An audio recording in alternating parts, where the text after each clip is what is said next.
Evangelho de Marcos, vamos falar sobre o reino e quem pertence a esse reino, né? E nós temos um hino do cantor cristão que ele canta assim, ó. Tão perto do reino, mas sem salvação. Tão perto, porém, sem Jesus, sem perdão. Tão perto, mas tão longe. Deixai os pecados e o vosso temor. Chegai-vos agora a Jesus Salvador. Ó, vinde a Jesus. Chegai-vos ao bom Salvador. Capítulo 1 do Evangelho de Marcos, versículo 14 e versículo 15. Falando sobre o reino de Deus. Depois de João ter sido preso, foi Jesus para a Galileia, pregando o Evangelho de Deus, dizendo, o tempo está cumprido e o reino de Deus está próximo. E aí vem o grito. Arrependei-vos e crede no Evangelho. Vamos orar mais uma vez ao nosso Deus, vamos ficar em pé, a gente poder orar. Oremos. Bendito és tu, Senhor, o eterno e santo Deus. E queremos, Senhor, nessa noite, como todos os dias da nossa vida, engrandecer e bendizer o teu santo nome. Perdoa, Senhor, os pecados que temos na nossa carne, dos nossos olhos, os pecados ocultos, Senhor, dentro do nosso coração, da nossa mente. Perdoa, Senhor, o pecado contra o nosso próximo, contra o nosso irmão, contra a sua palavra, contra a sua santidade, ó Deus. Então eu peço que da multidão de nossas transgressões, o Senhor nos perdoe. Perdoa, Senhor, as nossas falhas, como filhos do reino. Perdoa, Senhor Deus, a nossa vida. E ajuda-nos, Senhor, a ser como o Jesus de Nazaré. Pai, eu quero pedir por todas estas almas que estão aqui nessa noite. Estão perto, Senhor, do teu reino. E quero, Senhor, clamar por misericórdia por cada uma, Senhor, dessas almas. Peço também por aquelas que estão enfermas, Senhor. Quero clamar pela vida de Dona Dilcina. Senhor, ela está nas tuas mãos. Nas tuas mãos, Senhor, ela vai ficar. Aquilo que nós não podemos fazer, Senhor, que é quase nada. Mas sabemos que o Senhor pode, segundo o seu querer, todas as coisas. Pedimos então que, segundo o seu querer, o Senhor se compadeça da sua vida. Quero pedir também pela vida da Sueli e ajude ela mesmo, Senhor. Nesse momento, Senhor, da sua vida tão difícil, peço, Senhor, pela vida da sua filha, pela vida do seu esposo. Clamo mesmo, Senhor, por essas almas. Abençoe, Senhor, aqueles que, porventura, estão enfermos e talvez nós nem sabemos. Cuida dos órfãos, das viúvas, dos necessitados. Peço, Senhor, pelos demais irmãos que não vieram. Quero clamar pela vida do irmão Renivaldo que está viajando. Que o Senhor esteja cuidando dele, Senhor, com graça e com misericórdia. E é em nome do seu Filho amado Jesus, o Cristo, que nós oramos, sempre agradecidos. Amém, Pai Celestial. Podeis sentar. Senhor Jesus, teve início do seu ministério, relatado pelo evangelista Marcos. Começou o ministério. De que maneira começou o ministério? Começou o ministério com o batismo. Foi batizado por João. O Espírito desceu como pomba. A voz do céu dizia: este é o meu filho amado, em quem eu me comprazo. Então agora vai começar o ministério. E o princípio do ministério de Jesus, por incrível que pareça, não começou com um milagre, não começou com uma bênção, não começou com a salvação de uma pessoa. O início do ministério de Jesus, se você lê o Evangelho de Marcos, ele foi impelido pelo Espírito ao deserto para ser tentado. Olha que início de ministério, que beleza. 40 dias, 40 noites, num deserto de Jericó, um deserto terrível, cheio de feras. E o tentador ali, alguns acreditam que o tentador ele não chegou no último dia, né? A gente sempre tem a intenção que Jesus ficou ali 39 dias e o tentador só chegou no 40º. Não, o tentador chegou no primeiro. E dá início no seu ministério, onde ele vai vencer o inimigo no seu covil. Porque Jesus, para vencer a morte, ele teve que morrer. Para vencer o inimigo, ele foi lá no covil do inimigo. É por isso que a Bíblia diz que as portas do inferno, não é o inferno que ataca a igreja, é a igreja que ataca as obras do inferno. As portas do inferno não prevalecerão. Elas não suportarão o reino de Deus, o seu poder e a glória do seu rei. E aí Jesus tem início do seu ministério, a tentação, e logo que termina a tentação, o evangelista Marcos fala que Jesus então ouviu, versículo 14, que João o Batista, filho de Zacarias e Isabel, tinha sido preso. E aí então ele começou a pregar. Foi Jesus para a Galileia pregando o evangelho de Deus. Quando ouviu que aquele que clamava lá no deserto tinha sido preso, Jesus então foi para a Galileia. Jesus estava na região do sul, na Judeia. E aí ele sai do sul e vai para o norte.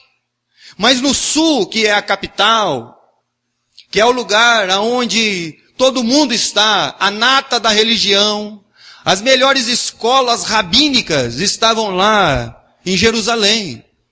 A elite social de Jerusalém, dos judeus, se encontrava em Jerusalém. E aí Jesus, como ele é o pregador e ele é a própria mensagem, ele sai do holofote.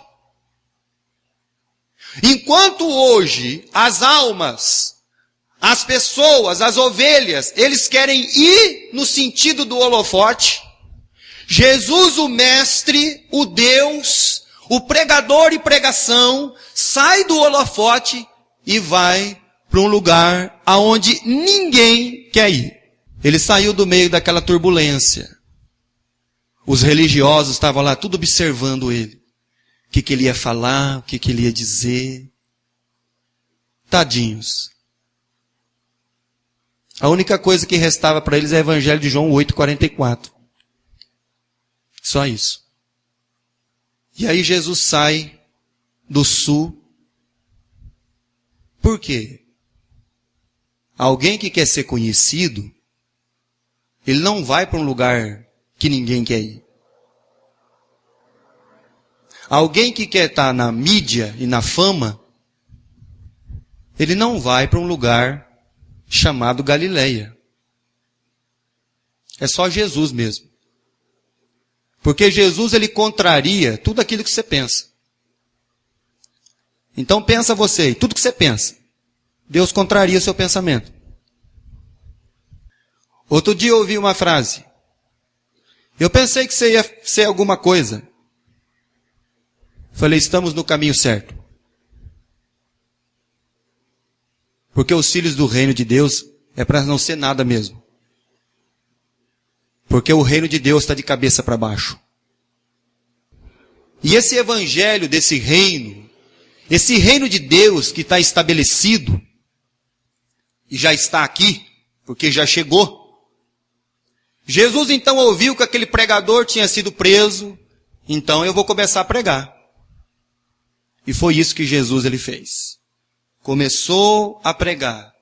Aí quando você vai na Bíblia, e aí você lembra de Isaías 53:1.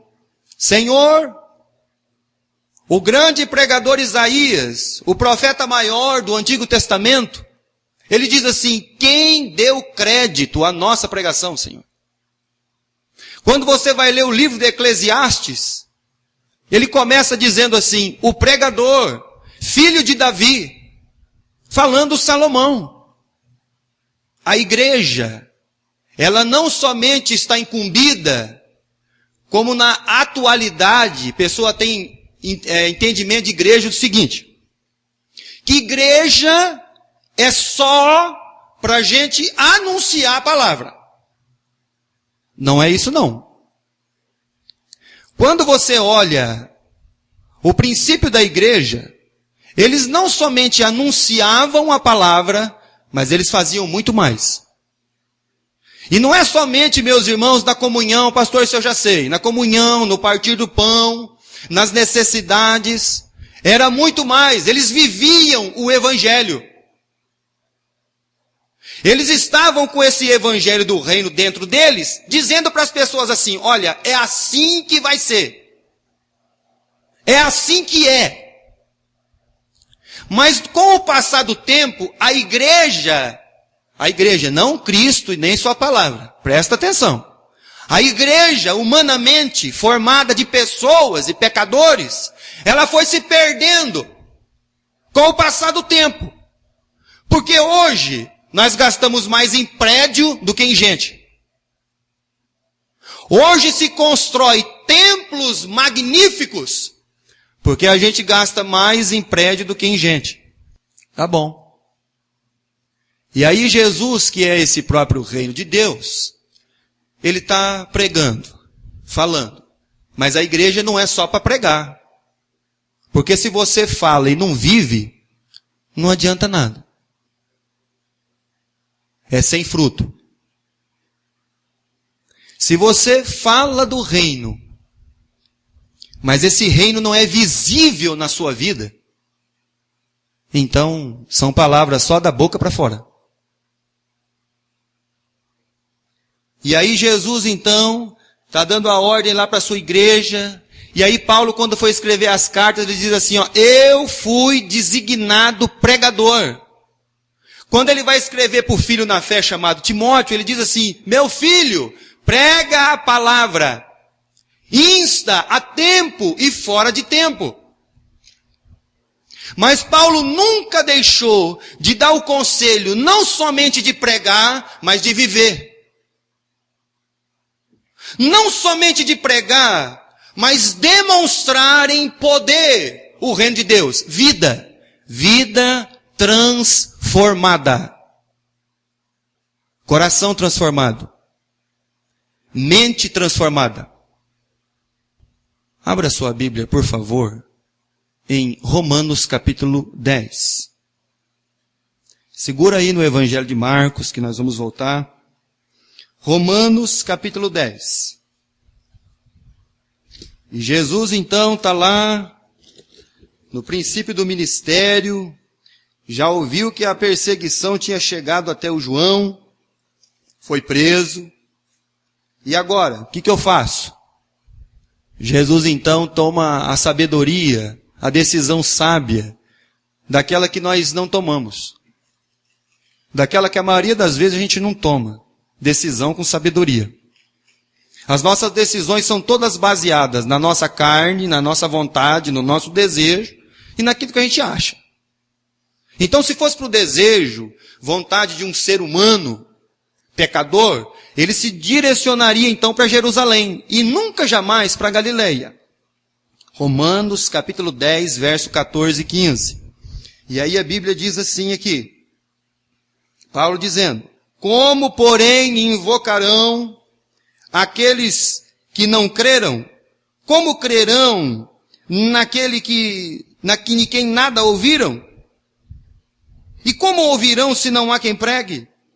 E como pregarão se não forem enviados? Como está escrito, quão formosos são os pés dos que anunciam coisas boas. E aí quando você vê a questão da pregação, dá a impressão que é mais importante pregar, mas pregar, meus irmãos, sem viver.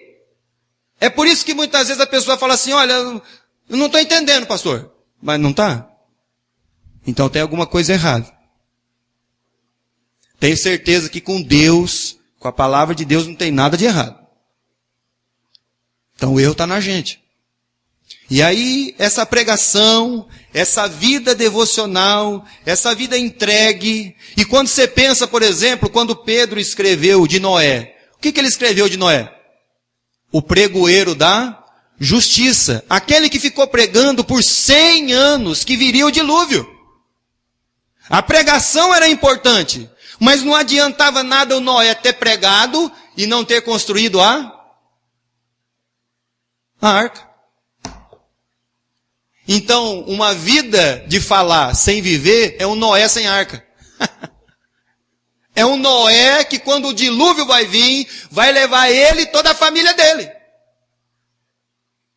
Porque é uma pessoa que prega, mas não faz o que Deus manda. Prega, mas não crê naquilo que prega. Não crê naquilo que ouve. O papel da igreja de Jesus Cristo não é somente pregar, mas é demonstrar em poder o reino de Deus, com vidas transformadas. Por isso que Paulo, quando ele ia dar o testemunho diante dos reis, e ele estava lá sendo inquirido lá pelo rei Agripa, lá em Atos dos Apóstolos, e ele pregando a palavra, falando do reino de Deus e da salvação, o homem disse assim, quase você me persuade a ser um cristão. Mas ele disse, Paulo, eu queria, ó rei, que todos os que estão me ouvindo, não é somente o rei, todos aqueles que estavam encarcerados ali com ele, fossem iguais, eu sou, menos essas cadeias que me prendem. Eu queria que vocês fossem igual a mim, conhecessem o mesmo Deus que eu conheço, a salvação que eu tenho, o reino que está dentro de mim. Eu queria isso para vocês. Então a igreja precisa viver. 1 Tessalonicenses capítulo 1. E aí quando o apóstolo Paulo então foi escrever lá para a igreja de Tessalonicenses, 1 Tessalonicenses 1, a partir do verso 5. 1 Tessalonicenses 1, a partir do verso 5.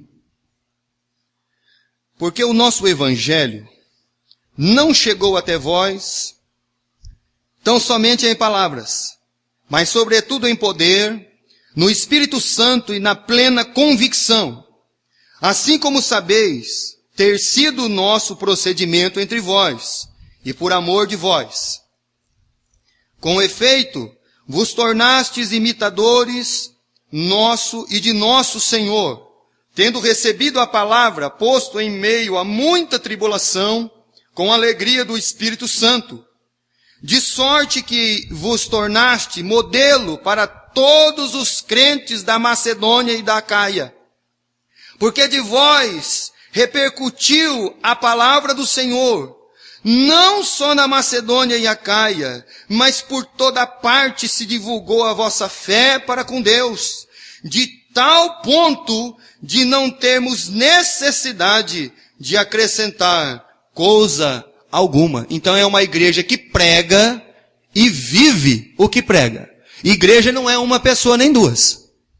Igreja são todos os membros constituídos dela, os que fazem parte do corpo.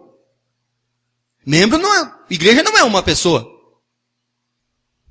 E aí Jesus vai lá e começa a pregar, porque ele é o pregoeiro, ele é a pregação, ele é a mensagem, ele é a verdade, ele é a vida.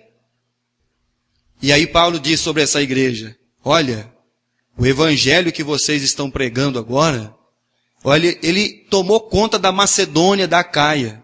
Mas não era só com palavras, irmãos. era também em vida. Você não pode demonstrar o evangelho para uma outra pessoa não sendo transformado pelo reino de Deus. Não tem como. Igreja, na verdade, projeto de igreja de Deus é o seguinte. Deixa eu falar para vocês.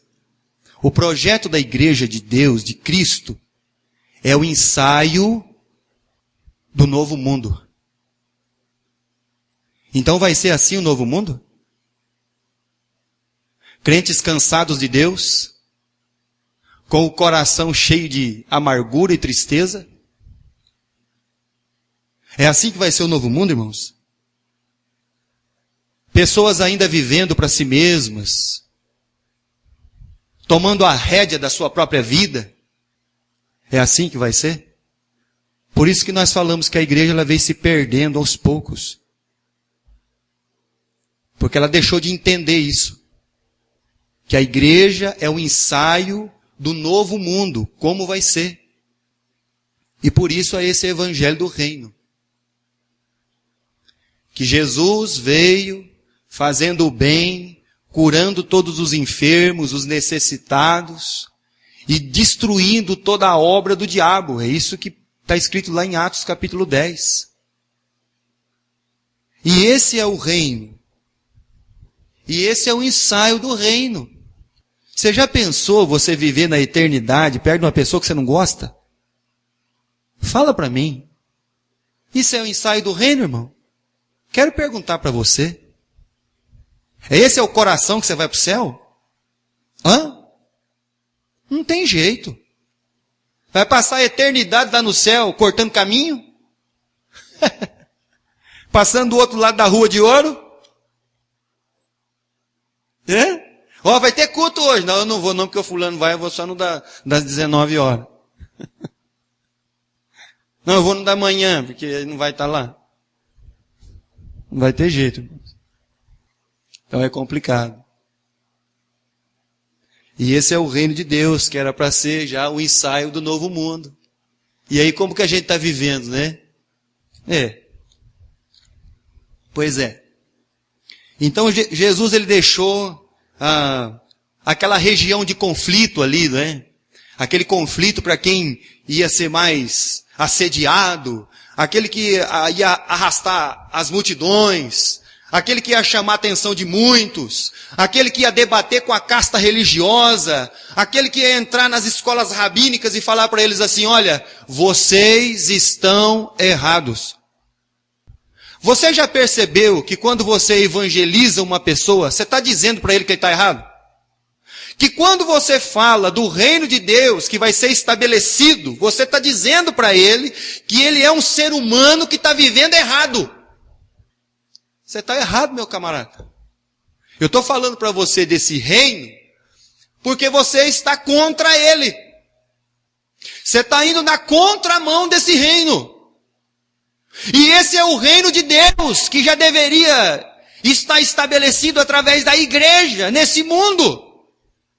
Mudando o contexto aonde ela está colocada. Mas muitas vezes isso não acontece por causa da dureza dos nossos corações. Jesus, então, vai para a região da Galileia. Eu gostaria que você abrisse a sua Bíblia em Mateus capítulo 2. Mas, na verdade, Jesus passou 30 anos da sua vida onde, meus irmãos? Na Galileia. Porque Nazaré, aonde Jesus, apesar de Jesus ter nascido aonde? Em Belém. Mas ele passou 30 anos da sua vida onde? Em Nazaré. Para se cumprir a palavra que foi dita pelo profeta, ele será chamado de o Nazareno. Abre aí. Acho que é só eu que não abri ainda. Mateus, capítulo 2, verso 19. Tendo Herodes morrido, eis que o anjo do Senhor apareceu num sonho a José, no Egito, e disse-lhe, dispõe-te, toma o menino e a mãe, e vai para a terra de Israel, porque já morreu os que atentavam contra a vida do menino. Dispôs-se ele, tomou o menino e sua mãe, e regressou para a terra de Israel. Tendo, porém, ouvido que Arquelau reinava na Judeia, em lugar de seu pai Herodes, temeu ir para lá. E por divina advertência, prevenido em sonho, retirou-se para as regiões da Galileia, e foi habitar numa cidade chamada Nazaré, para que se cumprisse o que fora dito pelo intermédio dos profetas: ele será chamado Nazareno. Jesus morou 30 anos da sua vida num lugar onde a maioria das pessoas não gostariam de crescer ou ali estar. Jesus não foi para Galileia somente para fugir lá dos holofotes do embate religioso e de toda a fama. Não. Jesus foi para lá porque Jesus já conhecia aquele lugar. Já sabia das suas necessidades, das suas carências. Sabia que aquele povo que estava lá, quando você lê no Evangelho de Mateus, como Mateus descreve a região da Galileia, como é que ele descreve? Um lugar de sombra e de morte. A Galileia era um lugar onde a pobreza estava instalada, a miséria estava lá, as almas estavam assentadas na sombra da morte. Ali era o reduto, sabe de quem? Daquele que se tornou um apóstolo. Simão o Zelote. Ali era o reduto destes homens que criaram essa seita dos Zelotes para armar, fazer o quê? Para levantar uma guerra contra o imperador de Roma. Você sabia que porque tem muitos países que é proibido pregar o evangelho? Você sabe por quê? Porque o país é que manda em tudo. Aí quando você vai falar de um outro reino, e você não vai falar de um outro rei, você vai falar de um único rei. É por isso que eles não querem que o evangelho seja pregado. Você já parou para pensar que quando os escravos que primeiro foram se convertendo, e aí um dia, aquele senhor romano que foi ouvir a palavra de Deus, ele chegou lá onde os crentes se reuniam, e o escravo dele era o presbítero da igreja. O escravo era o presbítero da igreja. Aí aquele senhor romano, ele se convertia, e quando ele voltava para casa, o que tinha que acabar na casa dele? A escravidão. Então como que nós estamos vivendo esse reino de Deus, meus irmãos? Essa palavra, esse evangelho, esse lugar onde Jesus nasceu, aliás, nasceu não, foi criado, passou uma grande parte do seu tempo, mais de 30 anos lá nessa região, e de repente começou o seu ministério. Jesus volta para lá. Volta para pregar, para libertar, para curar, para que uma luz raiasse no meio das trevas. E o que é o evangelho hoje para nós? Uma luz que vai raiar no meio da escuridão. Mas o mundo não vai ver o reino de Deus, porque não vai vir um anjo mostrar o reino de Deus para as pessoas. Não vai aparecer um clarão no céu dizendo, ali o reino de Deus. Não. O reino de Deus vai ser visto só de uma maneira, através de nós. E aí a Bíblia diz lá em Marcos que Jesus começou a pregar o evangelho de Deus. Você sabe qual é a última palavra do Antigo Testamento? Quando termina o livro de Malaquias. Você sabe qual que é a última palavra? Maldição. Sabe como termina o livro de Malaquias? Última palavrinha? Maldição. Aí quando vem as boas novas do evangelho, abre a sua Bíblia aí em Lucas capítulo 2. Quando vem as novas do evangelho, no evangelho de Lucas, no capítulo 2 e no versículo 10 e 11, se o Antigo Testamento, no livro de Malaquias, encerra, fecha com a palavra maldição, No capítulo 2 do Evangelho de Lucas, versículo 10 e versículo 11, o anjo, porém, lhe disse: não temais, eis aqui vos trago boa nova de grande alegria.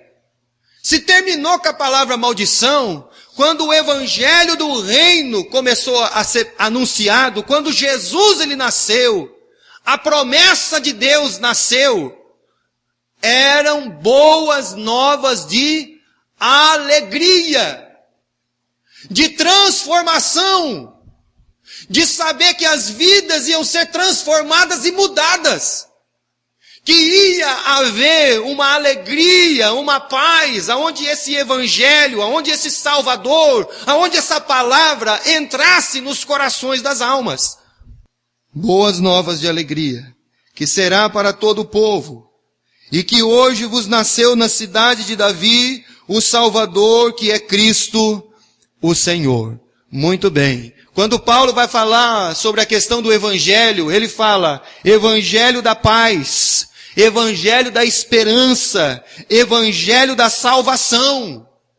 Quando ele escreve as suas cartas aos Colossenses, aos Efésios, ele vai falar sobre o evangelho que ele prega, que é o evangelho de Cristo e do reino de Deus. Ele fala, é um evangelho de esperança, é um evangelho de paz, é um evangelho de salvação, de mudança de vida, de um outro reino estabelecido, de leis vigentes na nossa vida.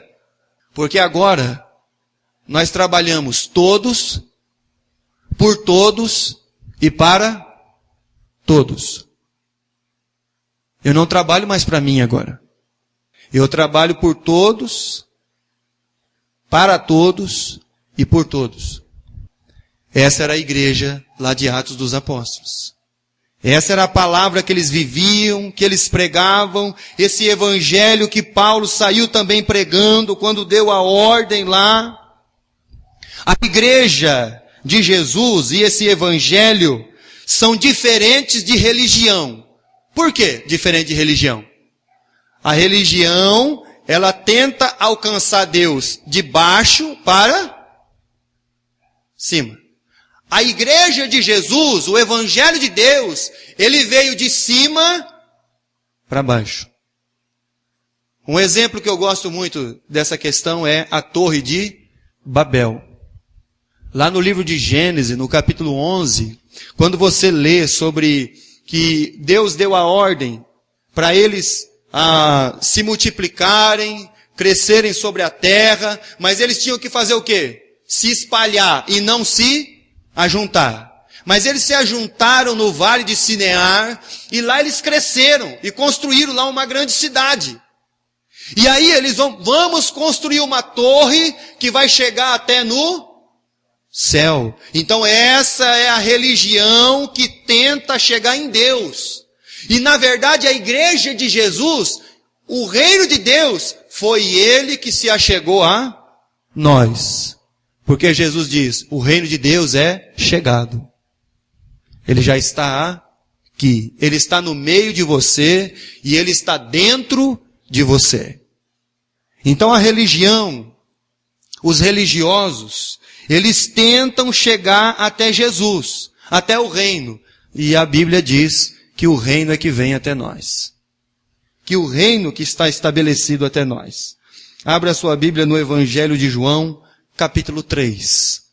E Jesus então saiu para pregar a palavra. Evangelho de João, o Evangelho de Deus. Evangelho de João, capítulo 3, versículo 30. Capítulo 3, versículo 30. Convém que ele cresça e que eu... É para a gente não ser nada mesmo. Quando você achar que você é alguma coisa, tem alguma coisa errada com a sua vida. Aí você começa então a colocar a balança de Deus na sua vida, você vai ver que tem alguma coisa errada. Porque o interessante é a pessoa olhar para você e falar assim, olha, eu achei que você ia ser alguma coisa. Aí você fala, puxa vida, Deus. Eu estou no caminho certo. Eu quero ser nada mesmo. Eu não quero ser ninguém. Eu quero sumir para que Deus apareça. Quando você achar que você é alguma coisa, avalie então sua vida espiritual, por favor. Capítulo 3, versículo 31. Quem vem das alturas, certamente está em cima de todos. Quem vem da terra é terreno, e fala da terra. Quem veio do céu está acima de todos. João está dando o testemunho de Jesus. Ele veio do céu. Veio do céu. E esse é o Evangelho. O Evangelho de ponta cabeça. O reino de Deus que veio contrariar todo o pensamento humano. Você quer ser o primeiro?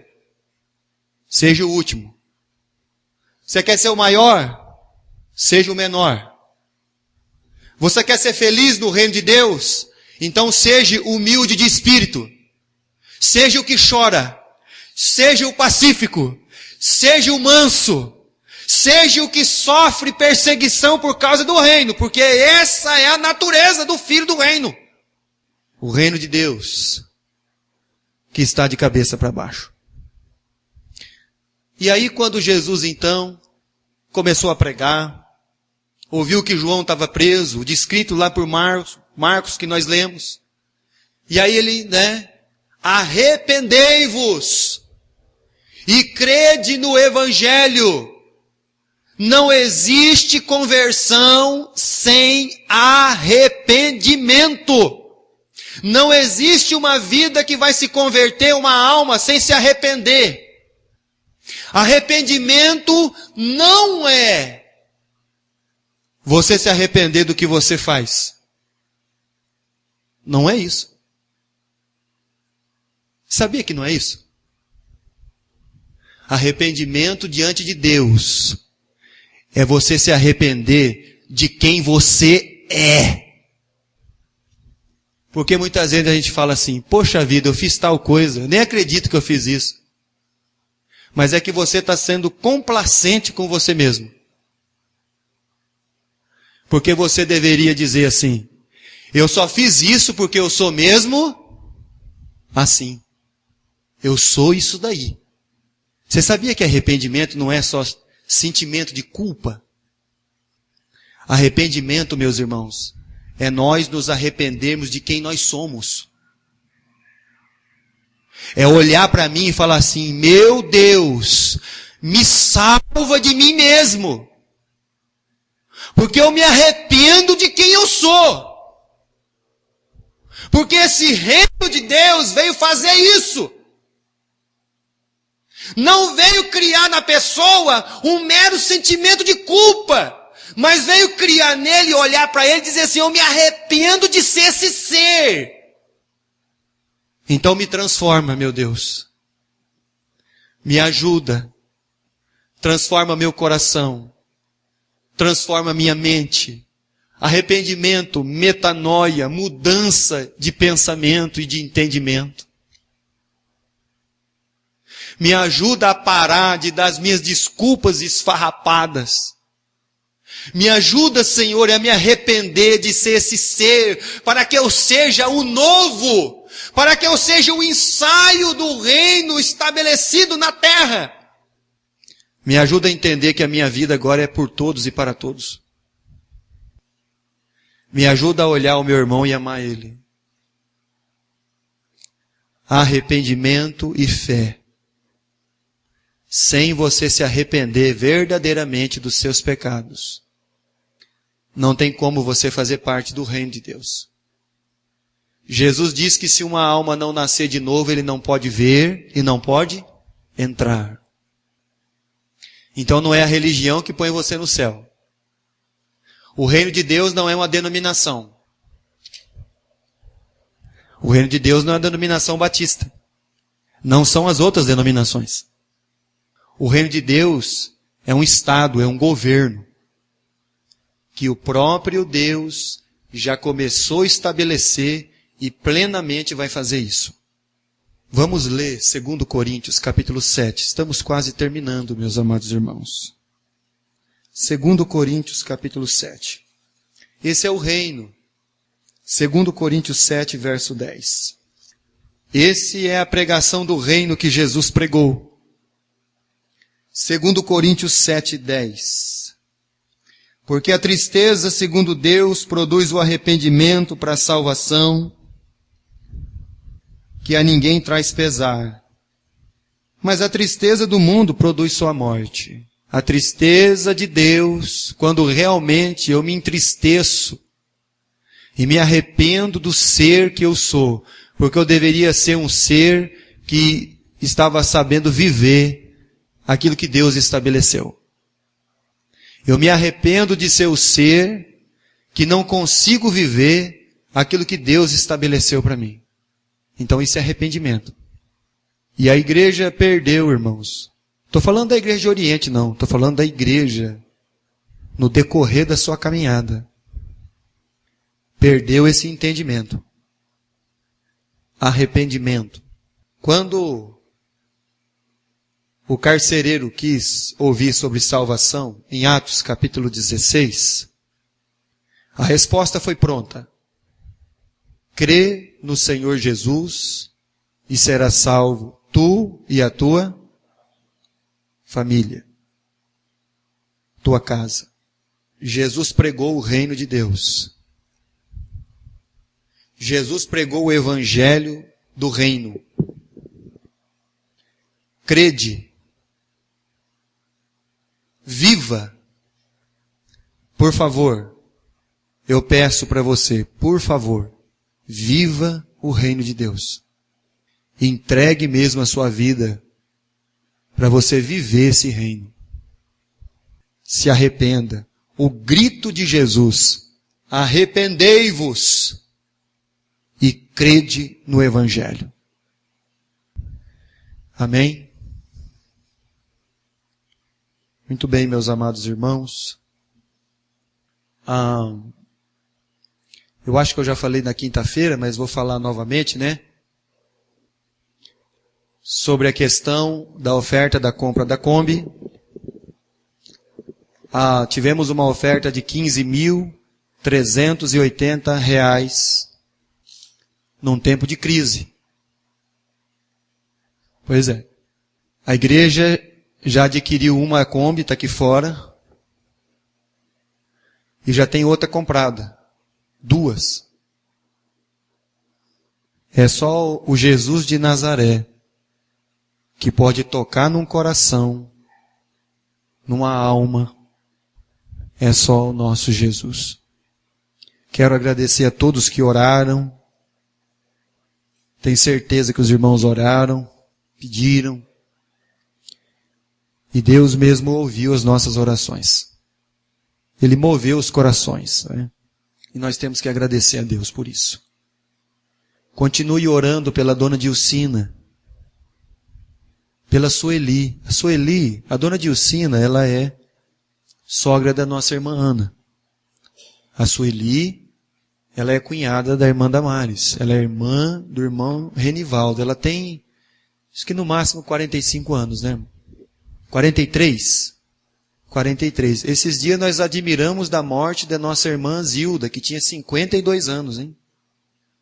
Sueli tem 43 anos, irmãos. Tem uma menina, uma moça.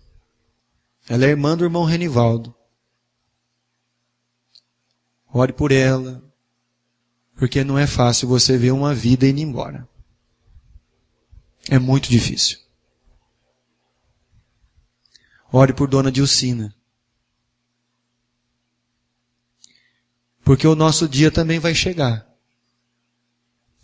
E aí o reino de Deus precisa estar dentro de você. Se eu dormir e acordar, Cristo está comigo. Se eu dormir e morrer, eu estou com Ele. Esse é o reino de Deus. Vamos mais uma vez ao nosso Deus em oração. Vamos ficar em pé, vamos pedir a Deus, Deus nos ajude. Agradecer a Deus também, nosso irmão José fez uma mini cirurgia aí na unha, né? Do pé, tá bem. Orar pela saúde de nossos demais irmãos, por aqueles que estão há muito, que não vêm, né? Continuamos orando por eles. orar pelas igrejas e pela palavra de Deus que é pregada. Oremos. Pai maravilhoso, Pai querido, queremos te agradecer por esse dia, por esse momento. Obrigado, Senhor, pelo privilégio, pelas orações, pelos hinos, pelos cânticos, por cada uma destas almas, Senhor, que saíram para ouvir da sua palavra. Que possamos mesmo, Senhor, nos tornar ao caminho de sermos, Pai, o ensaio do novo mundo e do teu reino estabelecido, Senhor. Nos ajuda a ser assim, Pai. Que possamos nos arrepender, Senhor Deus, de como somos, Pai. E voltarmos mesmo toda a nossa vida, o nosso ser, para o teu reino maravilhoso e o seu rei. Pai, eu peço pela vida da Sueli, que o Senhor esteja então, Senhor, segundo o seu querer, a sua vontade, zelando por ela, Pai, com graça e misericórdia. Quero também, Senhor, pedir pela sua filha, pelo seu esposo. Ela está nas tuas mãos, Senhor, e clamamos então por misericórdia pela vida da Sueli, Senhor. Clamo pela vida de Dona Dilcina. Também, Senhor, numa situação difícil, num leito.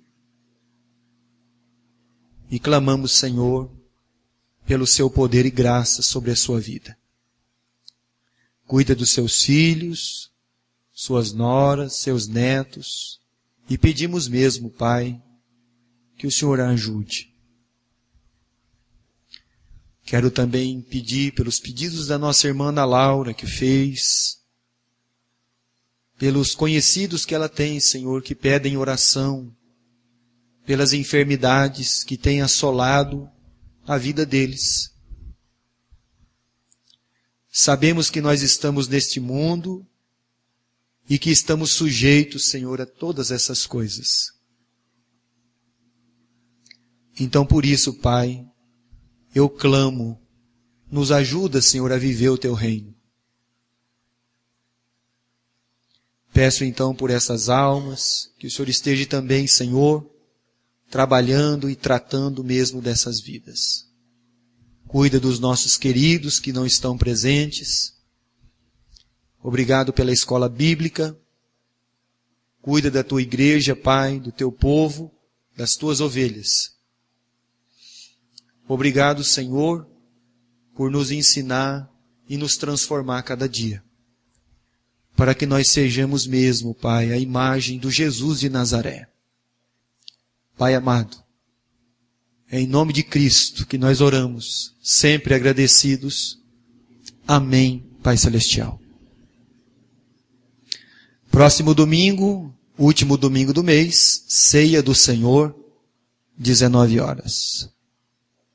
Temos alguém que quer entregar sua vida para Jesus? Que realmente quer entregar a vida para esse reino e para esse rei? Temos alguém?